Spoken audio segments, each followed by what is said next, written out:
नमस्कार, स्वागत है आप सभी का एक नए लेक्चर में जहां हम लोग बात करने वाले हैं एक बहुत ही इंपॉर्टेंट और बहुत ही संजीदा टॉपिक पे। क्योंकि जब बात पर्यावरण और जलवायु के बारे में बात की जाती है तो हम कई बार वन्य जीवों के बारे में बात करना भूल जाते हैं। तो आज हम सभी लोग इस क्लास के भीतर वन्य जीव संरक्षण के बारे में और जो जीवों के बचाव के लिए, जीवों की सुरक्षा के लिए जो अलग अलग समय समय पर जो प्रोजेक्ट शुरू किए गए उनके बारे में बात करेंगे। तो भाई साहब, आप सब एकदम ढंग से पढ़िएगा और आनंद लीजिए इस क्लास का।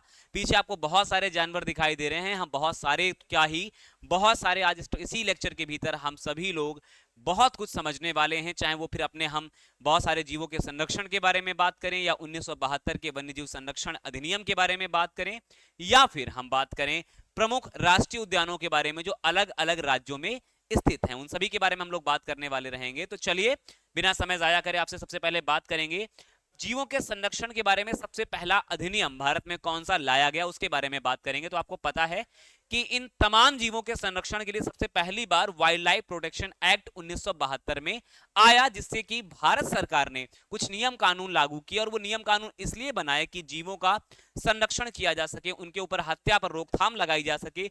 लेकिन क्या ये 1972 से पहले अंग्रेजी शासन में भी कोई नियम कानून बनाए गए? क्या ऐसे कुछ बदलाव करे गए जिसकी वजह से ये 1972 का अधिनियम लाया गया? तो दिमाग पे सोचने और विचार करने वाली बात है। तो हमें समझना होगा कि 1972 के अधिनियम से ठीक पहले कुछ नियम कानून बदलाव भाई साहब ब्रिटिश शासन में भी थे। तो उनको बैकग्राउंड उनका क्या है जरा समझिएगा। सबसे पहले वर्ष 1887 में 1887 में the wild bird protection act लाया गया, यानी कि जो जंगली पक्षी थे उनके संरक्षण के बारे में बात करी गई। और उसके बाद 1912 में second law was enacted in 1912 called the wild bird and animal protection act. यानी हम ये कह सकते हैं कि अब यहां पर उन्होंने ब्रिटिश शासन के भीतर, हुकूमत के भीतर जो पक्षियों के संरक्षण के लिए अधिनियम 1887 में लाया गया था, अब 1912 में बदलाव हुआ और इसी के भीतर पक्षियों के साथ साथ किसको शामिल किया गया? एनिमल प्रोटेक्शन के बारे में बात करी गई। और इसके ऊपर बाद में एक बार पुनः 1935 में इसके ऊपर अमेंडमेंट लाया गया। तीसरी बात 1960 में हुई, जब एक इश्यूज राइज होने शुरू हो गए protection of wildlife and the prevention of certain species from becoming extinct came into the limelight. यानी कि ऐसे मुद्दे सामने आने लगे जो बहुत ज्यादा ऐसे जीव जो कहीं ना कहीं लुप्तप्राय दिखाई दे रहे हैं, उनके संरक्षण के ऊपर भी बात आवाज जोर शोर से उठाई जाने लगी। अंततोगत्वा 1972 में एक एक्ट लाया गया, वाइल्ड लाइफ प्रोटेक्शन एक्ट 1972, जिसके बाद आप देखते हैं कि जीवों के संरक्षण की कहानी शुरू होती है। जीवों के संरक्षण के ऊपर एक बहुत बड़ी बात एक अधिनियम के द्वारा रखी गई, आपको समझना पड़ेगा। अब यहां पर एक आर्टिकल लिखा हुआ है कि आर्टिकल 48 का ए यानी अनुच्छेद 48 का जो आपका का है वो ये कहता है कि direct the state of protection and improve the environment and safe guard wild life and forest. यानी कि 48 का ऑलरेडी इस बात की पुष्टि करता है कि हम जीवों के संरक्षण के बारे में बात करेंगे और साथ ही साथ जो वाइल्ड लाइफ फॉरेस्ट हैं, जंगली जो आपके कहीं ना कहीं जंगल हैं, उनके संरक्षण के बारे में भी हम बात करेंगे। ये सारी बातें यहां पर रखी गई थी, ये सारी बातें बड़ी जरूरी बातें थी और इसी को ध्यान में रखते हुए समय समय पर बदलाव लाए गए। लेकिन समझने वाली बात यहां पर दोस्त ये है कि 1972 के अधिनियम में कितने शेड्यूल अर्थात कितनी अनुसूचियां थी, ये एक बड़ा इंपॉर्टेंट मुद्दा रहता है। कई बार परीक्षाओं में आ चुका है कि कितनी शेड्यूल्स थे। तो हमेशा ध्यान रखना अनुसूचियों की कुल संख्या, इसमें कुल अनुसूचियां जो थी उनकी संख्या थी 6। अब यहां पर आपको अनुसूचियां जो दे रखी हैं ये बहुत रेयर हैं जो पढ़ने को मिलती हैं, कई बार आपको इसके ऊपर बहुत रिसर्च लगती है। देखो, शेड्यूल फर्स्ट और schedule first and part second of schedule second, यानी शेड्यूल पहले में और शेड्यूल सेकेंड का जो पार्ट एक है उसमें साफ साफ लिखा हुआ है animal which are in the category of endangered species these are given absolute protection from hunting, it's example tiger. यानी कि साफ साफ ये निर्देश जारी करता है कि ऐसे जीवों का हम संरक्षण करेंगे जो कैसे हैं, आपके इंडेंजर्ड हैं, यानी कि जो लुप्त प्राय सूची में जा रहे हैं। उनमें से एक आपका टाइगर अर्थात बाघ भी ऐसे एग्जाम्पल के रूप में बाघ है, अन्य जीवों को भी रखा जा सकता है। और इसी तरीके से शेड्यूल थर्ड, शेड्यूल फोर्थ बात करता है, शेड्यूल 5 बात करता है, शेड्यूल 6 बात करता है। तो टोटल शेड्यूल्स कितने हैं आप ध्यान रखना, टोटल शेड्यूल्स की संख्या 6 है। कितनी अनुसूचियां हैं? 6। सवाल बहुत प्यारा सा भाई साहब बनता है कि अनुसूचियां कितनी हैं? वाइल्ड लाइफ प्रोटेक्शन एक्ट 1972 यानी कि वन्यजीव संरक्षण अधिनियम 1972 में कुल कितनी अनुसूचियां हैं बताओगे? आपके टोटल 6 हैं। और किस अनुसूची में सब बातें करी गई हैं संरक्षण के बारे में, विशेष जीवों के बारे में, इंटेंजर्ड जीवों के बारे में, स्पीसीज के बारे में, तो आपके सामने अनुसूची 1 और अनुसूची सेकंड साफ साफ अपने बात को रखेगी, और अनुसूची सेकंड का जो बी पार्ट है वो और स्पष्ट बात इसके ऊपर करता है। तो ये बात आपको समझ में आ रही है। अब इन जीवों के संरक्षण के ऊपर जब बात करी गई तो कुछ जीवों का विशेष महत्व दिया गया। जैसे अगर आप देखेंगे तो आपको वर्ष 1972 के बाद वन्य जीव संरक्षण अधिनियम जब लाया गया, तो वन्य जीव संरक्षण अधिनियम के तुरंत बाद, संरक्षण अधिनियम के तुरंत बाद आप ये पढ़ते हो कि 1972 के बाद, तुरंत बाद 1972 के अगले ही साल 1973 में प्रोजेक्ट टाइगर लाया गया। अब ये टाइगर इसलिए लाया गया क्योंकि यहां पर अगर आप देखेंगे स्पष्ट रूप से यहां टाइगर मेंशन है, यानी कि इंडेंजर्ड सूची में आने वाले ऐसे जीव जो लुप्त प्राय हो सकते हैं, भारत से गायब भी हो सकते हैं, तो उसके संरक्षण के सबसे पहला जो काम किया गया वो प्रोजेक्ट टाइगर लॉन्च किया गया। अच्छा, प्रोजेक्ट टाइगर इसलिए भी इंपॉर्टेंट है क्योंकि टाइगर की संख्या उन दिनों घटती हुई चली जा रही थी। आज के बारे में अगर हम बात करें तो आज की टाइगर की संख्या पर्याप्त हो गई है, और अभी हाल ही में हमने प्रोजेक्ट टाइगर के सफलतापूर्वक 50 साल पूरे किए। कब? तो 2023 के भीतर, 2023 में प्रोजेक्ट टाइगर के 50 साल पूरे हुए। यहां से एक बहुत बढ़िया सा सवाल आ सकता है कि बताइएगा प्रोजेक्ट टाइगर कब लॉन्च किया गया, और प्रोजेक्ट टाइगर के अभी हाल ही में कितने साल पूरे हो गए? तो आप बताओगे 50 साल आपके पूरे हो गए। ठीक ऐसे ही आगे अगर आप इसके बारे में अगर बात करें, हम इसके बारे में बात अभी और करते हैं। दोस्तों, बात ध्यान रखना, आप ध्यान रखना, मध्य प्रदेश भारत का एक ऐसा राज्य है जो टाइगर स्टेट के नाम से जाना जाता है। अगर कभी पूछे आपसे कि ऐसा कौन सा स्टेट है जो टाइगर स्टेट के नाम से जाना जाता है, तो आप बताना कि मध्य प्रदेश को टाइगर स्टेट के नाम से जाना जाता है। ऐसा क्यों? क्योंकि यहां पर सबसे ज्यादा टाइगर की संख्या पाई जाती है। इसके साथ ही साथ जैसे टाइगर के संरक्षण के लिए बात करी गई, वैसे ही आपके प्रोजेक्ट एलिफेंट के बारे में बात करी गई। तो ध्यान रखना, 1992 में 1992 के भीतर एलिफेंट के संरक्षण के बारे में बात करी गई, या हम ऐसे कह सकते हैं कि प्रोजेक्ट हाथी लाया गया। और प्रोजेक्ट हाथी जब लाया गया, इसको ध्यान में रखते भारत में अलग अलग कॉरिडोर्स बनाए गए जिससे हाथियों का संरक्षण हो सके।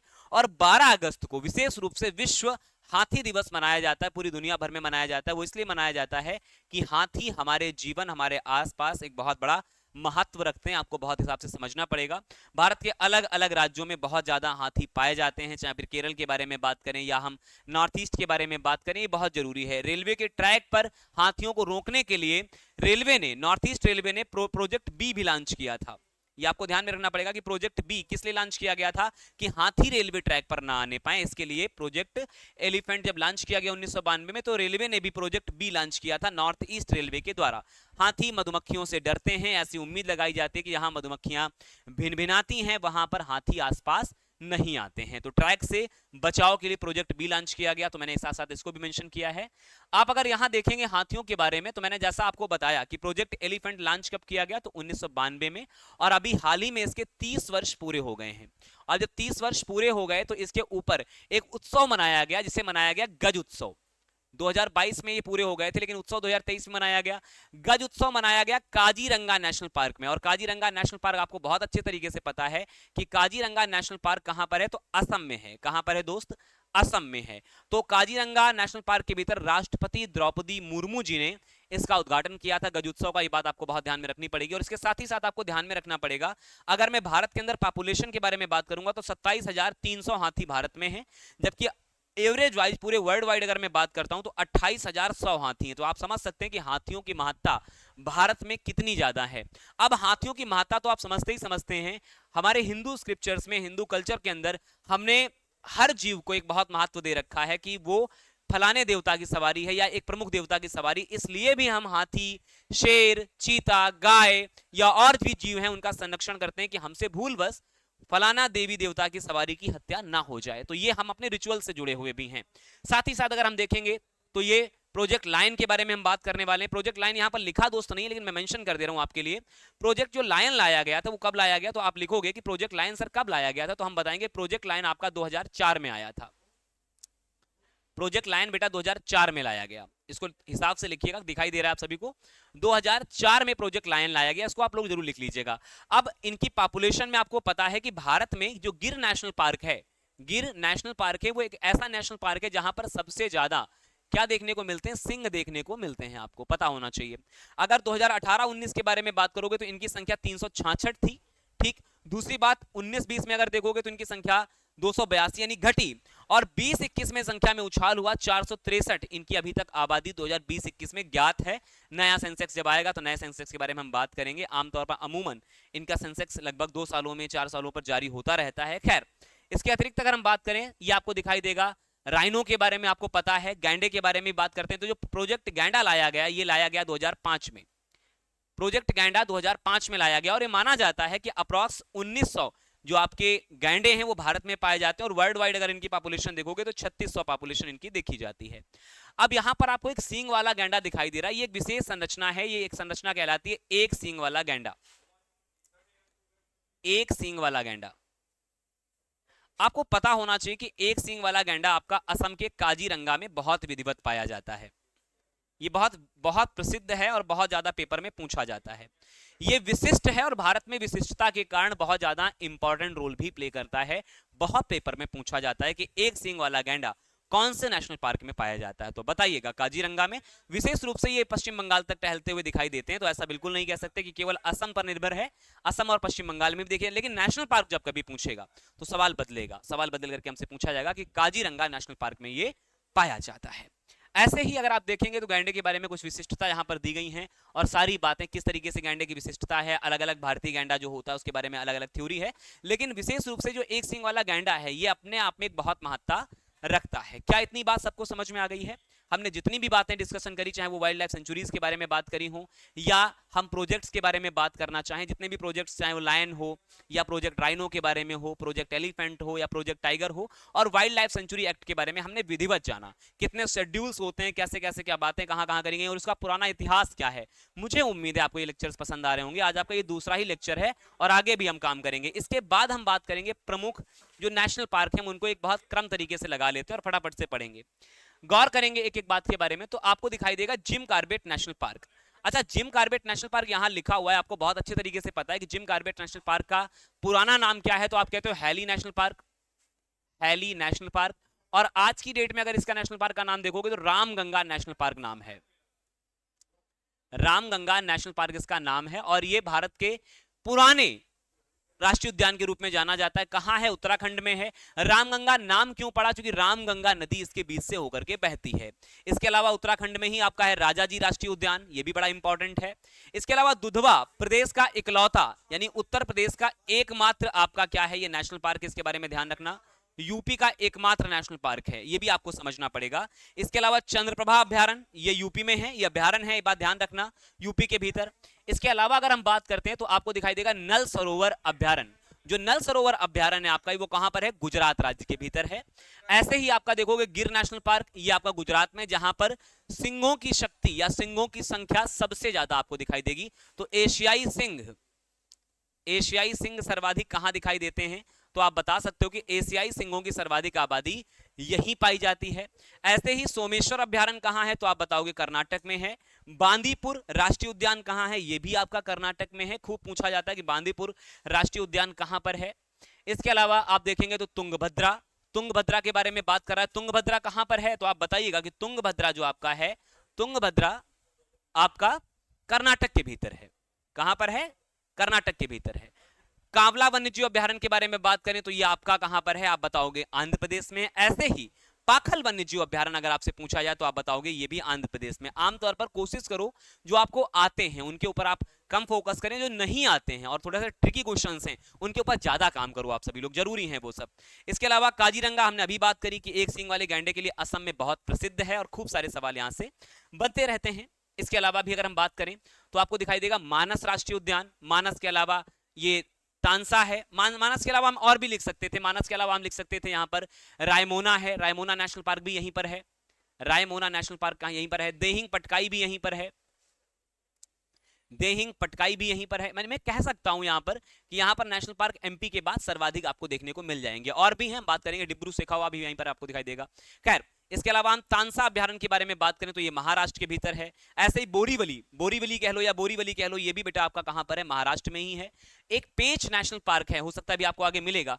कुंभलगढ़ अभ्यारण्य राजस्थान में, इसको आप लिख लीजिएगा। एक और इंपॉर्टेंट बात मैं आपको बताता हूं, कभी भी पेंच राष्ट्रीय उद्यान के बारे में बात करें, पेंच नेशनल पार्क, तो देखो पेंच का पेंच फंसा हुआ है दो राज्यों के बीच में। आप बताओगे एमपी में भी आपको देखने को मिल जाएगा और ये महाराष्ट्र में भी देखने को मिल जाएगा। तो ऐसे सवालों से आप लोग सीख लीजिएगा और कोशिश करो कि इन सवालों को बहुत मेहनत करके हमें आगे लेकर के जाना है। आगे बात करेंगे, आगे अगर हम बात करें तो ये आपको दिखाई देगा घाना। घाना पक्षी विहार कहां पर है, आप बताओगे राजस्थान में है।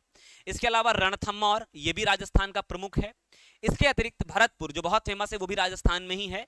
19वां आप अबोहर अभ्यारण्य देखिएगा, अबोहर अभ्यारण्य पंजाब में है।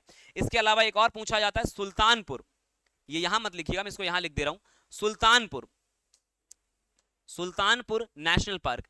इसे कई बच्चे यूपी लगा देते हैं, क्योंकि सुल्तानपुर जिला यूपी में भी दिखाई देता है, लेकिन गलत हो जाएगा। कहां है सुल्तानपुर नेशनल पार्क, आपका हरियाणा में है। कहां पर है आपका मेरे दोस्त, तो हरियाणा में, इसको भी बहुत हिसाब से करिएगा। इसके अलावा हम दलमा वन्यजीव अभ्यारण्य के बारे में बात करेंगे, तो दलमा वन्यजीव अभ्यारण्य कहां है आपका, झारखंड राज्य के भीतर है, आपको ये डालमा भी इसे कहते हैं। अलग हम बात करेंगे इसके अलावा अलहदा, तो हजारीबाग वन्यजीव अभ्यारण्य ये आपका दिखाई देगा झारखंड के अंदर है। इसके अलावा पलामू, बहुत इंपॉर्टेंट है पलामू, ये भी झारखंड के अंदर है। चिल्का, चिल्का अभ्यारण्य आप जानते हैं उड़ीसा में है, और ये एक खारे पानी की झील है। कैसे दोस्त है, खारे पानी की झील के तट पर भी स्थित है, ये भी आपको ध्यान में रखना पड़ेगा। इसके अलावा सिमलीपाल बहुत इंपॉर्टेंट है, घड़ियाल यहाँ बहुत अच्छे तरीके से पाए जाते हैं, आपको पता होना चाहिए कि घड़ियालों का, आपका घड़ियाल मगरमच्छ की तीनों प्रजाति उड़ीसा में पाई जाने वाला इकलौता राज्य है आपका। इसके अलावा मधुमलाई अभ्यारण्य ये आपका कहां पर है, तमिलनाडु में है। वेदांगलम अभ्यारण्य ये भी तमिलनाडु में है, और इसके अलावा इंदिरा गांधी अभ्यारण्य भी तमिलनाडु में ही है। डंफा अभ्यारण्य, डंफा रिजर्व, डंफा अभ्यारण्य जैसे भी पूछे आप बता सकते हैं कि सर गुरुजी ये भी आपका कहीं और नहीं है, मिजोरम में है। उम्मीद है क्लास आपको बहुत पसंद आ रही होगी, कुछ बहुत सारी नई चीजें सीखी भी होंगी, और रिवीजन के तौर पर मैं आपको कुछ नेशनल पार्क भी बता दे रहा हूं, जो आप फटाफट आप रिवीजन कर लीजिएगा।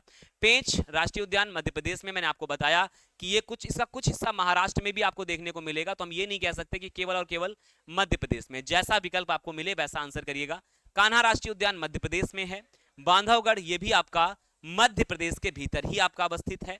इसके अलावा हम बात करेंगे पंचमढ़ी अभ्यारण्य, पंचमढ़ी अभ्यारण्य आपका मध्य प्रदेश में है। यानी मध्य प्रदेश में आप अगर आमतौर पर देखेंगे, भारत में जो सर्वाधिक नेशनल पार्क हैं वो एमपी राज्य में ही अवस्थित हैं। इसके अलावा पेरियार अभ्यारण्य केरला में है।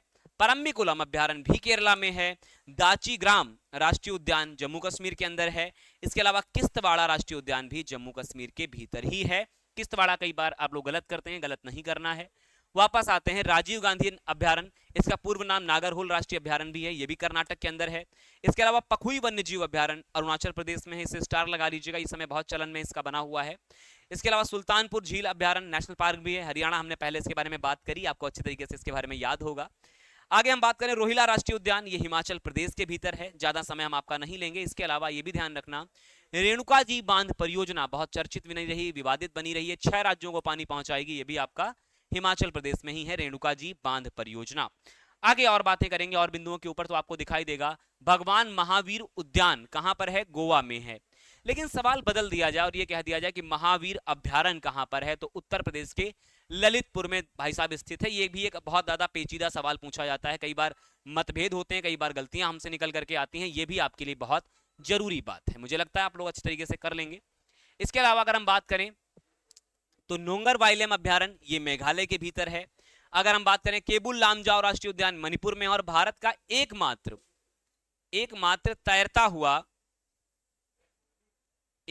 तैरता नेशनल पार्क जो है आपका, वो कहां पर है, एकमात्र तैरता नेशनल पार्क आपका मणिपुर में है, ये बात आपको समझना पड़ेगा। इसके अलावा कैमूर वन्यजीव अभ्यारण्य आपका है बिहार में है, ये भी एक सवाल बड़ा इंपॉर्टेंट रहता है, कैमूर वन्यजीव अभ्यारण्य कहां पर है। अशेष हम और आगे बात करेंगे, आगे अगर और बात करें तो आपको दिखाई देगा orang tiger reserve. Orang tiger reserve के ऊपर विवाद हुआ था, क्योंकि इसका नाम राजीव गांधी के नाम पर रखा गया, बाद में वहां पर स्थानीय लोगों ने इसका बहुत भयंकर विरोध किया, और विरोध के बाद परिणाम ये आए कि ओरंग टाइगर रिजर्व दोबारा इसका नाम दिया गया। इसके अलावा हम बात करेंगे दिबांग वन्यजीव अभ्यारण्य की। दिबांग घाटी भी है, दिबांग वन्यजीव अभ्यारण्य भी है, ये अरुणाचल प्रदेश के भीतर स्थित है। सुंदरवन राष्ट्रीय उद्यान, सुंदरी वृक्ष के कारण इसका नाम सुंदरवन पड़ा, ये एक मैंग्रोव भूमि है, ये भी आपकी, और ये आपको दिखाई देगा कि ये पश्चिम बंगाल के भूभाग में आपका अवस्थित है। कहां है, पश्चिम बंगाल में है। ऐसे ही कैमूर वन्यजीव अभ्यारण्य, पहले भी बात कर चुके हैं, बिहार में है, तो इसके ऊपर ज्यादा समय खर्च नहीं करना है हमें। आगे बात करें तो ये आपके सामने कुछ बैचेस हमारे लगे हुए हैं, चयन बैच, ये विशेष रूप से मैं आपको अवगत करा दूं, ये बैच आपका चयन बैच आरपीएफ के दरोगा और सिपाही दोनों के लिए बहुत यूजफुल बैच रहने वाला है। अगर आप चाहें तो 452 पद जो दरोगा के हैं और 4208 पद जो आपके सिपाही के हैं, इनके लिए आप बेहतर अपनी तैयारी कर सकते हैं। तैयारी करने के लिए आपको मैं बता दूं, अभी वर्तमान में आरपीएफ 30 कूपन कोड यूज करने के साथ साथ आप 560 रुपए में सिपाही भर्ती का कोर्स ले पाएंगे, जो पहले 799 रुपए में था। और अब आप आरपीएफ 30 कूपन कोड यूज करने के बाद ही 699 रुपए का एक आप कोर्स ले पाएंगे, जो कि पहले 999 रुपए में था दरोगा भर्ती के लिए, जहां आपको printed notes, class notes, printed colour seat और 20 मॉक टेस्ट मिलेंगे, 5 घंटे की दमदार क्लास मिलेगी। साथ ही साथ आपको ये इसकी वैधता पेपर के अंत तक मिलेगी, जब तक आपका पेपर नहीं हो जाता है। आप विधिवत पढ़िएगा, जहां मैं भी आपको विश्व का भूगोल का अध्ययन करवा रहा हूं और अन्य अध्यापकगण भी आपके साथ जुड़े हुए हैं। तो आप जुड़ सकते हैं हमारे साथ में। उम्मीद है आपको ये लेक्चर पसंद आया हो। और हमारे एप्लीकेशन से जुड़ने के लिए आप प्ले स्टोर पर जाकर के फिनिक्स अकेडमी उन्नाव सर्च करिएगा, ऐप को इंस्टॉल कर लीजिएगा। आपको प्रत्येक लेक्चर की पीडीएफ वहां पर मिल जाएगी, इसकी भी पीडीएफ आपको वहां मिल जाएगी और सारी चीजें व्यवस्थित हैं। आप अच्छे ढंग से पढ़िएगा। उम्मीद करता हूं ये लेक्चर नंबर 2 यानी इस श्रृंखला का लेक्चर नंबर 2 आपको पसंद आया होगा। कल की क्लास में हमने संसद डिस्कस किया, अब हम ऐसे ही नए नए टॉपिक्स आपके लिए लेकर के आएंगे विद रिसर्च और बहुत सारी डेटा के साथ, जिसमें आप बहुत सारी चीजें सीखेंगे और बहुत सारी चीजों का आनंद लेंगे। तो चलिए विदा लेते हैं आपके साथ नए लेक्चर की प्रतीक्षा के साथ साथ। नमस्ते, वंदे मातरम, जय हिंद।